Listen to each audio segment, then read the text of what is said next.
Thanks, Ciarán Comhairle. 2 weeks ago, I raised the crisis facing Sacred Heart Junior National School in Killinarden with the Taoiseach. It was forced to write to the Department of Education saying that it would close its doors because it couldn't pay the bills. It first flagged a shortfall of €26,000 last October. The crisis worsened. They were in touch with the department repeatedly, but no extra funding was forthcoming. The Taoiseach 2 weeks ago said, "I believe the issue is resolved." The issue is not resolved, Taoiseach. The can is simply kicked down the road by providing an advance on capitation funding, which means, yes, the school is open today, but the debt will be even worse come September. Sacred Heart Junior School is just the canary in the coal mine. I know the senior school at Sacred Heart faces a funding crisis come September. Last Friday, I was contacted by the principal of another school, Holy Spirit Junior Primary School in Greenhills. Listen to what she has to say. "The fact of the matter is, we have approximately €8,000 in the bank. From this €8,000, we are expected to pay €10,000 worth of utility bills, pay a caretaker, a bus escort and cleaner wages, buy resources for students, employ a plumber for a terrible smell on a corridor, not to mention all the other general maintenance costs, including the upkeep of our school building and grounds.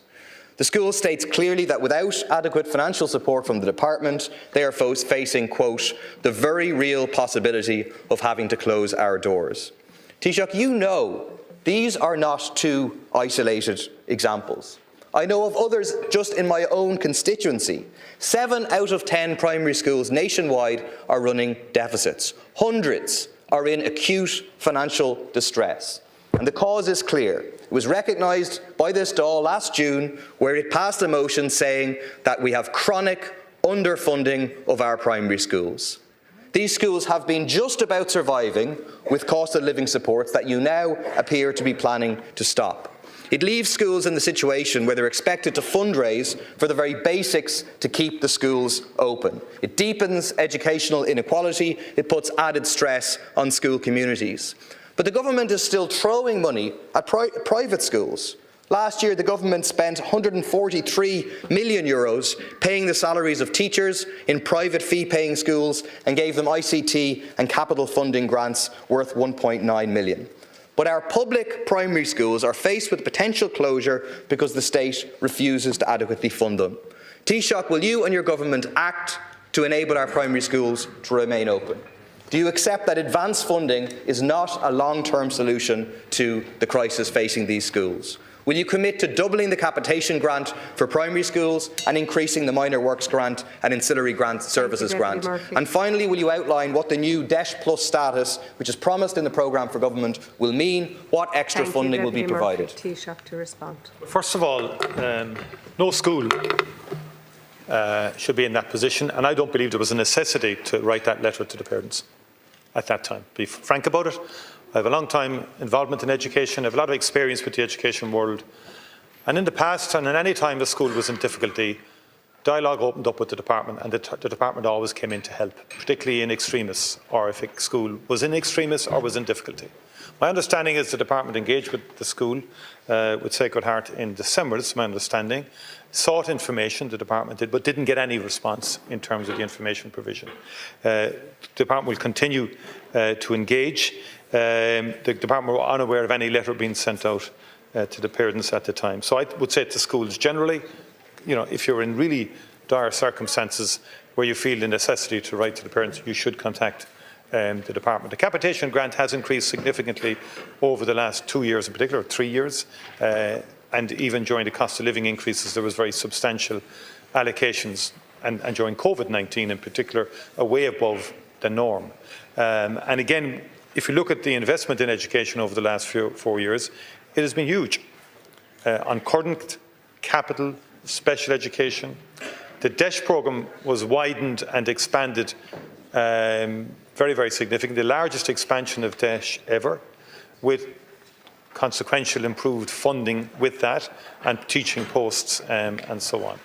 That said, we do acknowledge there have been inflationary pressures on schools because of the crisis that was occasioned by the energy crisis resulting from the Ukraine war, the post-COVID issue in terms of inflation. And the Minister and the Department will work with schools that are in difficulty. We will also continue to improve the capitation rates that are paid to school. And there have been other supports as well in terms of other positions within primary schools and other specific supports around technology and so forth. Suffice to say that by any yardstick, the investment in education has increased very significantly in the last number of years, notwithstanding all the pressures that people are facing, and I acknowledge that. Deputy Murphy. Or Taoiseach, thank you. Deputy Murphy. Quite incredible. The Taoiseach blaming a school put in a position by your government, by the Department of Education, blaming them for being in a situation where they felt no alternative but to say we're going to close our doors. Incredible. Victim blaming and gaslighting these principals across the country who do not likely want to be in this position. The Taoiseach says, well, the department was in touch in December and there was no response. Do you know what the department said? The FSSU, which is the financial unit in the department, it contacted the principal and told the principal to reach out to her community to help fund the school in December. Shameful.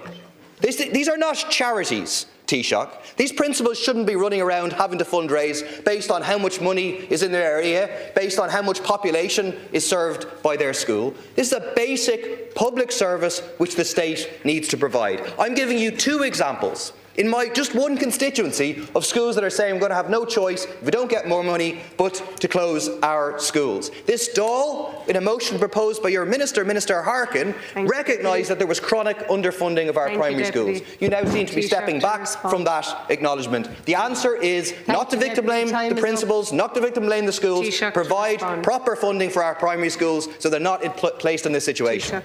Deputy, you have an awful habit of trying to name, call and label people, and you do it for political reasons. Sometimes I question your sincerity in relation to these matters, because a letter was sent. I'm just saying what happened. Okay? I'm not victim blaming anybody, and I was making a general message. I've been through this before with schools, and we help schools when they engage with the department. It has happened, different times, different school might be in a particular problem. A letter was sent to the Chair of the Board on the 14th of March outlining the importance of the role of the SSU, that's the Financial Support Services Unit. It's there for a reason, on behalf of the Department in supporting the school. The Department has engaged with the school since December, has asked the school to provide further information about the school's financial situations, which says here, which it is still, may have got it since. We'd urge the school and the management to engage fully with the department. It's currently, engaging with that unit for this purpose. It did, as you say, to deal with the immediate cash flow issues. A capitation grant funding due to be paid to the school was advanced. And I have no doubt that the department will be in a position to resolve those issues for the school in a sensible way. And that's how to do things. That's all I'm simply saying. I'm not victim blaming anybody, but I would make the point, Deputy, that, every child attending that school now has free primary school books, which they never had before. Right?